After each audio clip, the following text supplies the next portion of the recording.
ఫోకస్డ్గా వెళ్తేనే పని జరుగుతుంది. All we need to do is focus on ఒక 5 to 10 ఫ్యామిలీస్.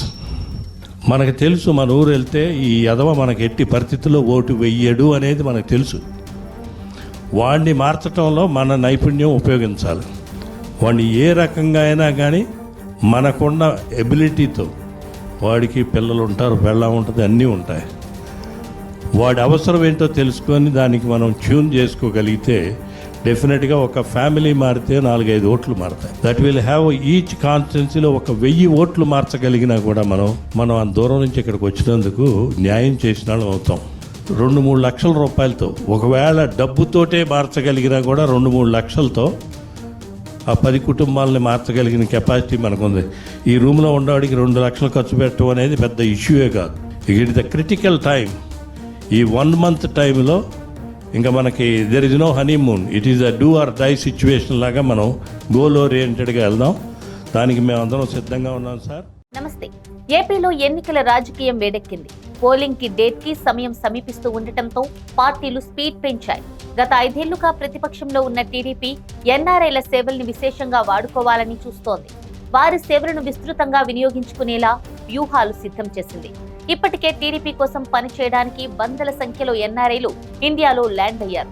విదేశాల్లో భవిష్యత్తు వెతుక్కుంటూ వెళ్లిన డాక్టర్లుగా, ఇంజనీర్లుగా, సాఫ్ట్వేర్ ఇంజనీర్లుగా, వివిధ వృత్తుల్లో స్థిరపడిన వారు, వ్యాపారవేత్తలుగా ఎదిగి ఎన్ఆర్ఐలుగా పిలువబడుతున్న వారు ఇప్పుడు టీడీపీ కోసం పెద్ద సంఖ్యలో పనిచేస్తున్నారు. అలాంటి వారిలో కొందరు పోటీకి సిద్ధమయ్యారు. తెలుగుదేశం పార్టీ అభ్యర్థులుగా ఎన్నికల రణరంగంలోకి దూకేందుకు రెక్కలు కట్టుకొని వాడిపోయారు. అయితే వీరిలో ఒకరిద్దరికి సీటు దక్కింది. ఎక్కువ మందికి బాబు హ్యాండ్ ఇచ్చారు. అయినా సరే టీడీపీకి మద్దతు ఇవ్వాలని ఒక సామాజిక వర్గానికి చెందిన ఎన్ఆర్ఐలు పెద్ద ఎత్తున పనిచేస్తున్నారు. వీరంతా 100 కోట్లు ఖర్చు పెడుతున్నట్టు తెలుస్తోంది. ఈసారి గెలవకపోతే టీడీపీకి భవిష్యత్తు ఉండదని భావించిన వీరంతా దేశంలోని పలు ప్రాంతాలకు చేరుకొని అక్కడి నుంచే కథ నడిపిస్తున్నారు. కొందరు నేరుగా గ్రామాల్లోకి వచ్చేసి టీడీపీకి అనుకూలంగా ప్రచారం చేస్తున్నారు. రాబోయే 20 రోజుల్లో ఎన్ఆర్ఐల నుంచి 100 కోట్లు చేతులు మారే అవకాశాలు ఉన్నట్టు తెలుస్తోంది. కొందరు టీడీపీ అభ్యర్థులకు వీరే ఖర్చు పెడుతున్నారని, వారి ప్రచార సామాగ్రికి, ప్రచారానికి అవసరమైన అన్ని ఏర్పాట్లు చేస్తున్నట్టు తెలుస్తోంది. అలాగే గ్రామాల్లో డబ్బు పంపకాల వ్యవహారంలోనూ కొందరు ఎన్ఆర్ఐలు భాగస్వాములు అవుతున్నట్టు తెలుస్తోంది. ఈ క్రమంలో వైసీపీ, టీడీపీకి మద్దతు ఇస్తున్న ఎన్ఆర్ఐలపై ఐటీ, ఈడీ వంటి సంస్థలకు ఫిర్యాదు చేయనున్నట్టు తెలుస్తోంది. అలాగే కొందరు ఎన్ఆర్ఐలు టీడీపీలో ఉండి వైసీపీకి అనుకూలంగా పనిచేస్తున్నారా అనే సందేహాలు వ్యక్తమవుతున్నాయి.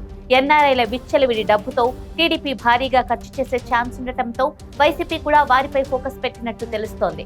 ఈ క్రమంలోనే 2 రోజుల క్రిందట టీడీపీ ఇంటర్నల్ మీటింగ్ లో పవర్ పాయింట్ ప్రెజెంటేషన్ ద్వారా TDP state election cell coordinator Koneru Suresh party నేతలకు దిశానిర్దేశం చేసిన వీడియో లీక్ అయింది.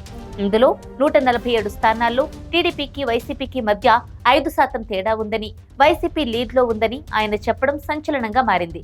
ఇక ఈ పవర్ పాయింట్ ప్రెజెంటేషన్ లీక్ వెనుక ఎవరు ఉన్నారు, కీలకమైన అంశాలు ఎలా లీక్ అయ్యాయి అనే అంశం టీడీపీ శ్రేణుల్లో అలజడి రేపుతోంది. అత్యంత కీలకమైన, కేవలం టీడీపీ నేతలు, అనుకూల వ్యక్తుల మధ్య జరిగిన మీటింగ్ విజువల్స్ బయటకు రావడం వెనుక ఏ శక్తులు పనిచేశాయి అనే సందేహాలు వ్యక్తమవుతున్నాయి. టీడీపీ స్టేట్ ఎలక్షన్ సెల్లో లేక టీడీపీకి చెందిన ఎన్ఆర్ఐలుగా భావిస్తున్న వారిలో వైసీపీ కోవర్టులు ఉన్నారా అనే అనుమానాలు టీడీపీ శ్రేణుల నుంచి వినిపిస్తున్నాయి. చాలా మంది ఎన్ఆర్ఐలు టీడీపీ టికెట్ కోసం కోట్లు ఖర్చు పెట్టుకున్నారు. మీకే టికెట్ అని లోకేష్ హామీ ఇవ్వడంతో అమెరికాలో ఉద్యోగాలు, వ్యాపారాలు వదులుకొని ఎందరో వచ్చారు. అయితే 3 పార్టీల పొత్తు, సీట్ల కేటాయింపులో లోకేష్ ప్రమేయం లేకపోవడం వంటి కారణాల వలన చాలా మంది ఎన్ఆర్ఐలకు టీడీపీలో సీట్లు దక్కలేదు. వీరిలో కొందరు వైసీపీకి మద్దతుగా పనిచేస్తున్నారా అనే సందేహాలు టీడీపీకి పనిచేస్తున్న ఎన్ఆర్ఐల నుంచే వినిపించాయి. దేశంలోని పలు ప్రాంతాల నుంచి పార్టీ కోసం పనిచేస్తున్న ఎన్ఆర్ఐల వలన ఎంత లాభమో, ఇలాంటి వారి వలన అంతకంటే ఎక్కువ నష్టమని టీడీపీ భావిస్తోంది. అయితే ఇప్పుడు ఎన్నికల సమయంలో వారి ఫండ్ అవసరం కావడంతో ఏం చేయలేకపోతోంది. మరి ఈ ఎన్ఆర్ఐలు టీడీపీకి ఏ మేరకు ఉపయోగపడతారు? ఎన్ఆర్ఐలు వర్సెస్ వైసీపీ అన్నట్టు రాజకీయం సాగుతోందా? లీకులతో టీడీపీ వర్సెస్ ఎన్ఆర్ఐలు అన్నట్టు రాజకీయం సాగుతోందా? ఎన్ఆర్ఐలు ఎవరి పుట్టి ముంచుతారు అనేది తెలియాలంటే ఫలితాలు వచ్చే వరకు ఆగాల్సిందే. 14లో మనకు 47.7 వచ్చింది, వాళ్ళకి 45.67. మార్జినల్గా 1-2%తోనే 14లో మనం విన్ అయ్యాం. ఆ తర్వాత ఓట్లు చీలిక మూలాన మనకి 23 సీట్లకే వచ్చాం. లేకపోతే మినిమం ఓడిపోయినా సరే 65 నియోజకవర్గాల్లో ఈజీగా గెలిచేవాళ్ళం. అందుకని మనం మీకు ఇప్పటికీ చెప్పదలుచుకుంది ఏంటంటే రాష్ట్రంలో 147 నియోజకవర్గాల్లో తెలుగుదేశం, జనసేన, బీజేపీ 3 కలిపితే ఓట్లకి వైసీపీకి ఓట్లకి మధ్య 5% గ్యాప్ ఉంది, అంటే 2% గ్యాప్ ఉంది. మనం 2019 ఓట్లని సస్టైన్ చేసుకుని ఇంకొక 2% ఎక్స్ట్రా తెచ్చుకుంటే 147 కాన్స్టిట్యున్సీలు గెలవచ్చు. 28 కాన్స్టిట్యున్సీలు ముఖ్యంగా కర్నూలు అండ్ కడప, అక్కడ తెలుగుదేశము, బీజేపీ, జనసేన కలిసినా కూడా వైసీపీకి మనకు వాళ్ళకి మధ్య గ్యాపు 10 లక్షల ఓట్లు తేడా ఉంది. 10 లక్షల ఓట్లు తేడా, చాలా చాలా వైడ్ మార్జిన్ ఉంది.